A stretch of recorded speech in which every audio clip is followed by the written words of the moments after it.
принимая во внимание текущую благоприятную рыночную конъюнктуру, о которой свидетельствует низкий уровень запасов нефти и в соответствии с решением, принятым 5 декабря 2024 года о постепенном и гибком возврате к добровольной корректировке добычи в размере 2,2 миллиона баррелей в сутки, начиная с 1 апреля 2025 года, 8 стран-участниц ОПЕК плюс в июне 2025 года осуществят корректировку добычи в размере 411 тысяч баррелей в сутки по сравнению с требуемым уровнем добычи в мае 2025 года.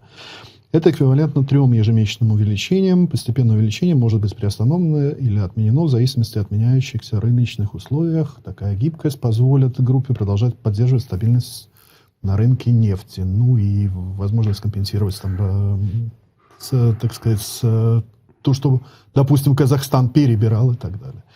Это заявление мониторинговой комиссии ОПЕК, стран, подписавших соглашение ОПЕК+. ОПЕК+, да. Вот как ты прокомментируешь, чем это чревато, скажем так, длинными ценами на рынке нефти?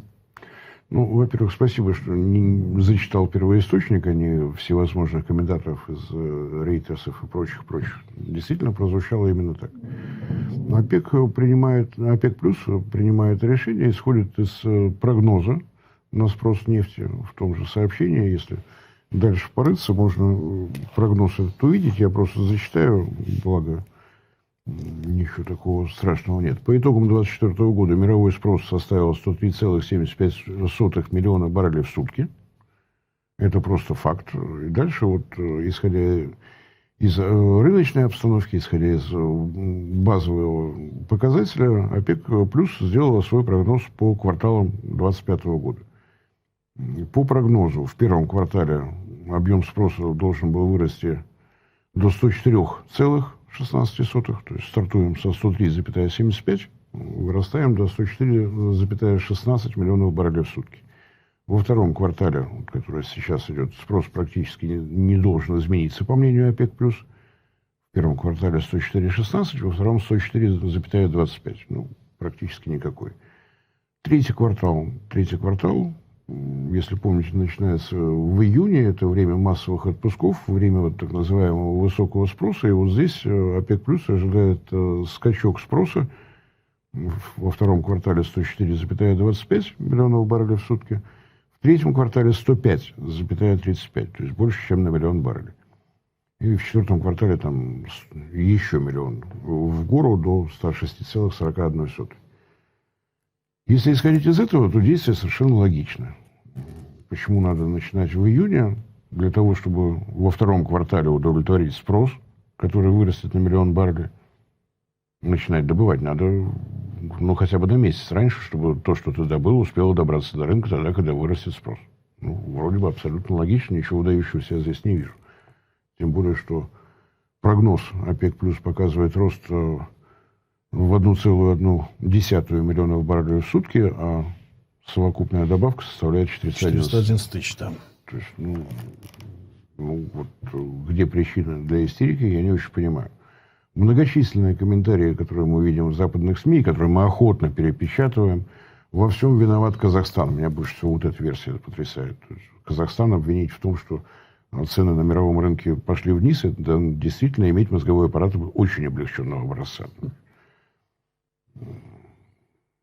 Если посмотреть, что по этому поводу думают в самом Казахстане, если убрать нецензурную лексику, ребята в глузду двинулись нас обвинить в том, что вот это все происходит. Казахстан время от времени превышал объем добычи, предписанный соглашением ОПЕК+. Никогда от этого не отказывался, от факта нарушения. Всегда твердо обещал, что компенсирует это перепроизводство, всегда приводил это в порядок. Почему он время от времени выскакивает за эти рамки?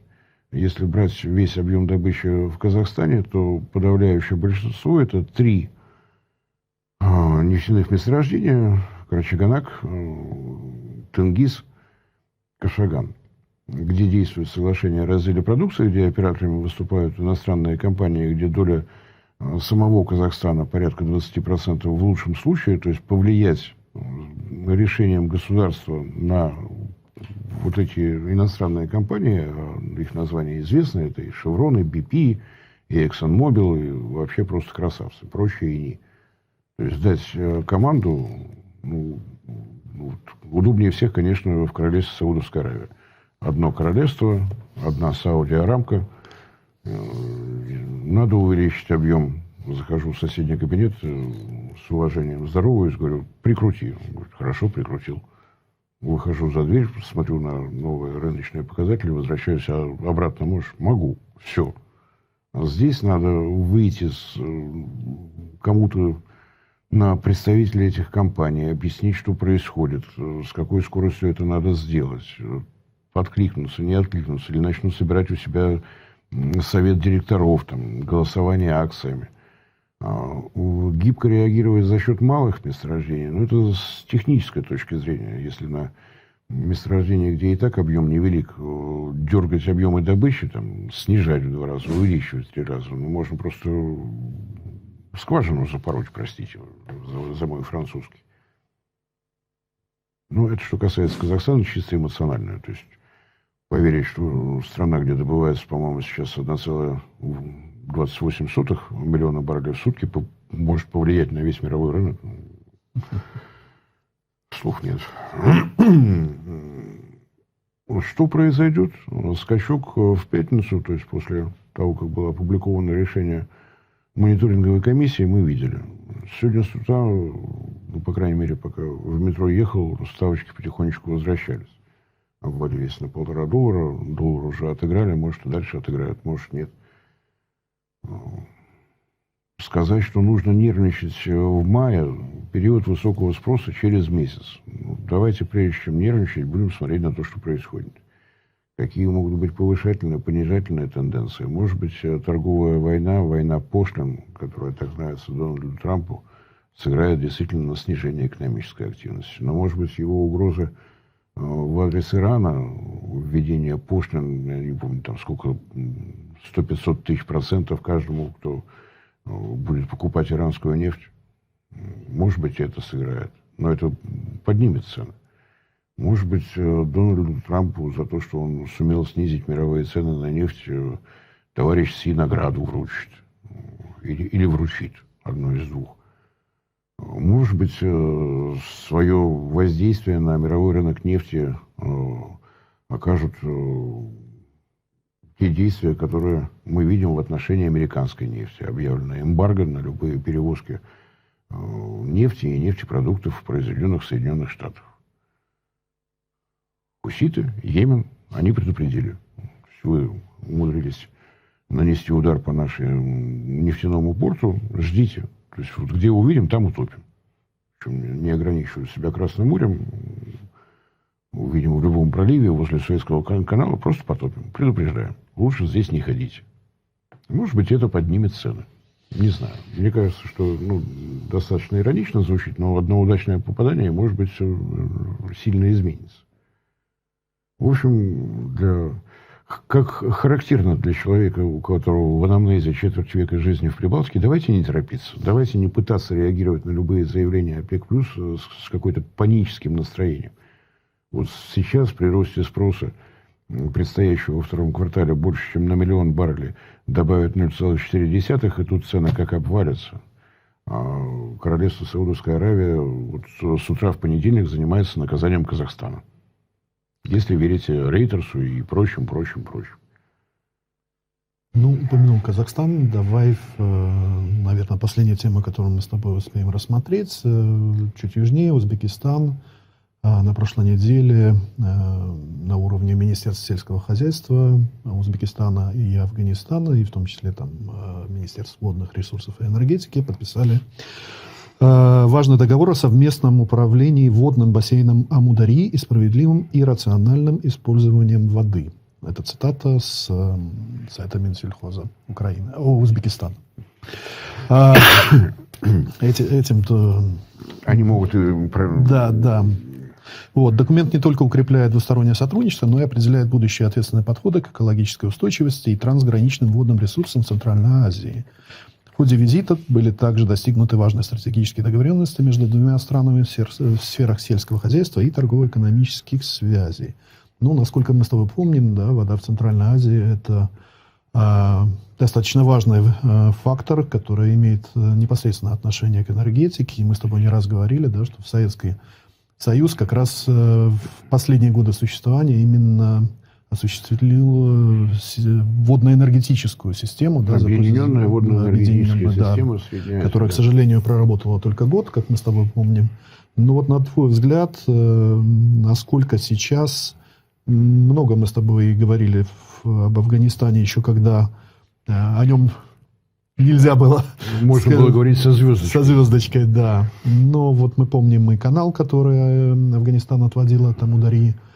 Вот на твой взгляд, насколько это соглашение сейчас повлияет на устойчивые вот такие взаимоотношения между Узбекистаном и всей странами всей Центральной Азии, Афганистаном, ну и не знаю, насколько здесь еще и индо-пакистанское вот это напряжение может сыграть свою роль. Ну, давайте пробежимся. Что касается вот этого соглашения, да, оно действительно Узбекистану было необходимо. С одной стороны, можно понять поведение Афганистана. Для него Амударья крупная горная река с роскошным быстрым течением, вообще все в порядке. То, что она дальше превращается в медленную, неторопливую реку, которая питает сразу несколько республик Центральной Азии, ну, Афганистан здесь причем, мало ли у меня горных речек. Где хочу, что хочу, то и делаю.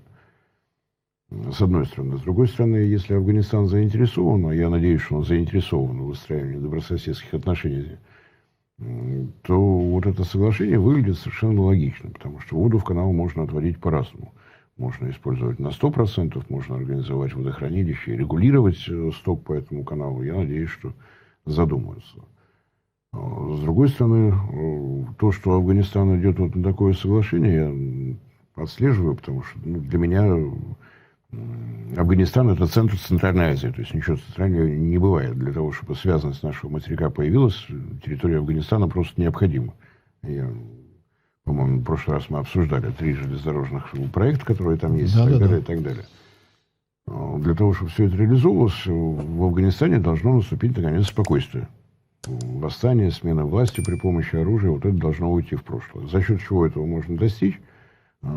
Только за счет того, что у людей будут хорошие рабочие места, надежно оплачиваемые, позволяющие не выращивать мак и вот прочее безобразие. Я понимаю, что у талибов традиция сжигать маковые поля вместе с владельцами, но хорошо, ты отобрал у людей возможность зарабатывать деньги вот таким невероятным способом, ну, предложи что-нибудь.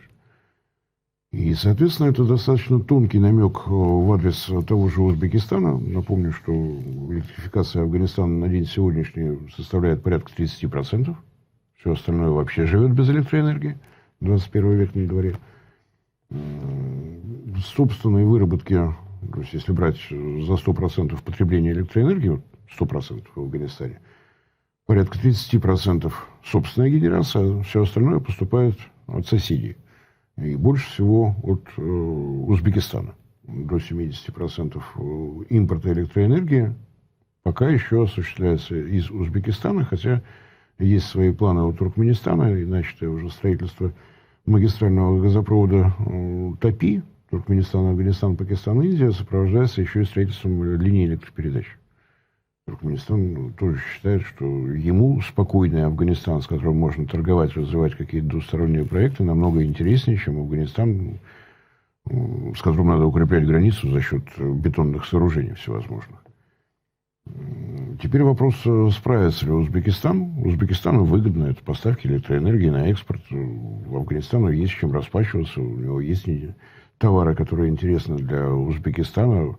Узбекистан заинтересован в спокойствии в Афганистане, потому что то, что президент Узбекистана господин Мирзиёев назвал проектом века, трансафганская железная дорога, то есть тот участок, который от Мазари-Шарифа, от Термеза до Мазари-Шарифа проложен, продолжить дальше в Кабул и в Пешавар. Для этого нужно спокойствие. Афганистану нужны рабочие места, Узбекистану нужно спокойствие по ту сторону моста дружбы. И нужна взаимовыгодная торговля. Для этого надо Узбекистану каким-то образом наращивать генерацию электроэнергии, потому что у него растет внутренний спрос, потому что есть спрос в Афганистане, и Узбекистану выгодно его удовлетворять. Вопрос, за счет чего. Про атомную электростанцию мы с тобой много раз говорили, но это требует времени, и если начнется строительство большой атомной электростанции, вот то, что изначально планировалось, 2 блока по 1200 мегаватт, это одно. Пока строительство атомной станции малой мощности 330 мегаватт, ну, вряд ли что спасет. Реагировать быстрее можно только за счет газа. Ну, можно, конечно, еще и угольные электростанции строить. Вот. Но Узбекистан как-то не заинтересован. Он присоединился ко всей зеленой повестке и считает, что уголь – это крайний случай, вот, если уж совсем ничего нет. А с газом тоже беда. Министерство энергетики Узбекистана итоги минувшего года подвело. Падение добычи еще на 5%. То есть у них сейчас от 4 до 5 ежегодно снижается. В советские времена там добывали более 70 миллиардов кубометров, сейчас уже меньше 50 миллиардов кубометров. Месторождения на поздних стадиях выработки, ничего с этим не поделаешь.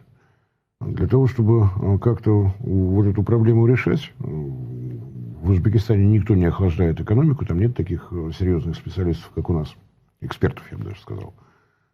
Растет оно там на 5-6% в год, валовый внутренний продукт, и растет. И никто не боится. Может быть, потому что у них жарко, и они понимают, что охладиться все равно не получится. Не знаю, какие-то климатические, видимо, явления. А может, до них вот тайфун с женским именем Эльвира не добрался. Сложно сказать. Спрос растет, население растет. Демографическая ситуация в Узбекистане, ее можно описывать при помощи прямой. 1 год, 1 миллион человек. 1 год, 1 миллион человек. Разумеется, надо обеспечивать. С водой надо договариваться с Афганистаном. С газом надо бы договариваться с Туркменией. Но Туркмения не заинтересована в долгосрочных контактах. Там по-прежнему лелеют, что будет реализована 3-я нитка магистрального газопровода Центральная Азия Китай. Китай платит в крепкой валюте, в юане. Платит исправно.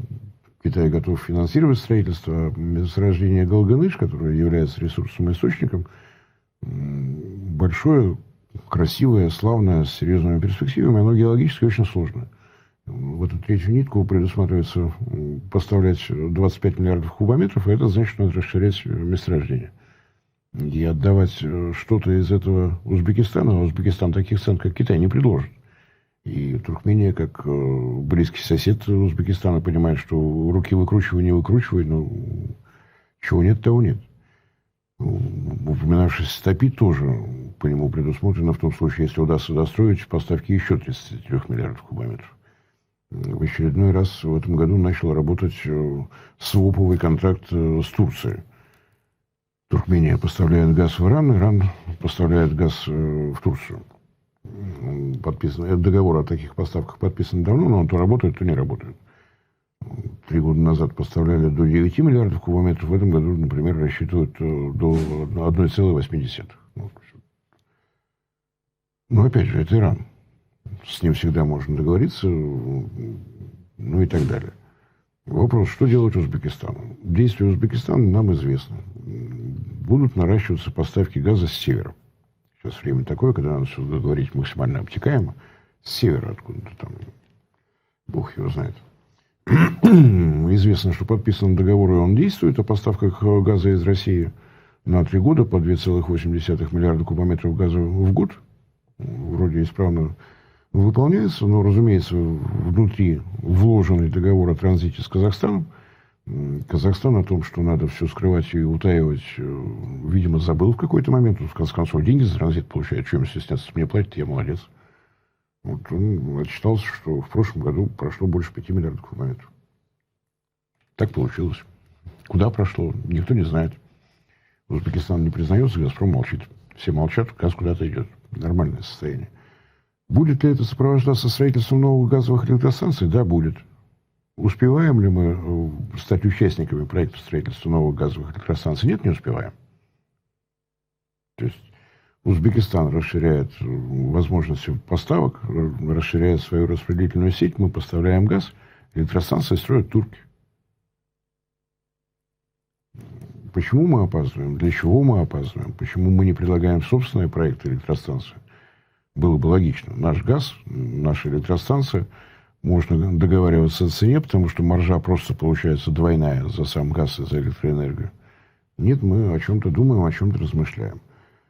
А Узбекистан вынужден потихоньку сворачивать те льготы в адрес газовой промышленности, в адрес электроэнергетики, которые у него традиционно были. То есть рост цен гасился за счет бюджета. правительство Узбекистана предупреждало, что очередной рост произойдет с 1 апреля. Решением президента было отложено, но с 1 мая появились социальные нормы на потребление и природного газа, электроэнергии, причем не только для населения, прежде всего. Сейчас найду. Значит, социальные нормы по электроэнергии 200 киловатт-часов в месяц на одного абонента. И вот это тариф вот на эту социальную норму с 1 мая вырос в 1,3 раза, 30% сверху. Зимой социальная норма, мягко будет сказано, будет другой. И для домов, находящихся на электрическом отоплении.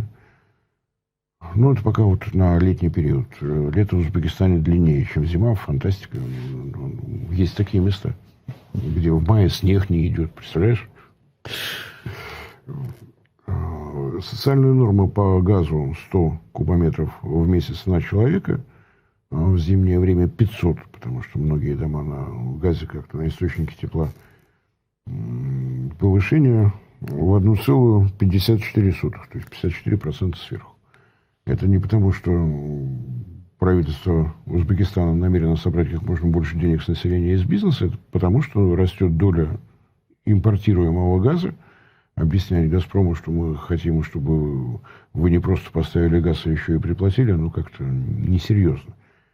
То есть для того, чтобы уравновесить интересы поставщика, интересы Узбекистана как потребителя, интересы энергетических компаний как производителей электроэнергии, другого выхода не было. Узбекистан и так достаточно долго тянул с таким резким ростом, понимая, что население вряд ли обрадуется происходящему. Но, с другой стороны, пока никаких волнений нет, на мой взгляд, потому что, во-первых, об этом повышении было заявлено заранее, на месяц оттянули. Я, к сожалению, не видел текст указа президента, но, может быть, даже в связи с тем, что опасались холодов, в Узбекистане, к сожалению, тоже такое иногда стало случаться. Ну, на всякий случай вот оттянули. Пока социальные сети по этому поводу не взрываются, все обо всем были предупреждены заранее. Несмотря на это повышение стоимости электроэнергии для конечных потребителей, стоимость газа для конечных потребителей по-прежнему значительно ниже, чем у нас в России, но за счет субсидий из государственного бюджета. Вот такая обстановочка. Да, но мы с тобой понимаем, что вот по тенденциям, да, ценник, судя по всему, будет расти, и будет расти, скажем так, поступательно. Ну, поступательно, но вряд ли он будет скачкообразно повышаться. Это же не Европа, в конце концов, цивилизованное государство.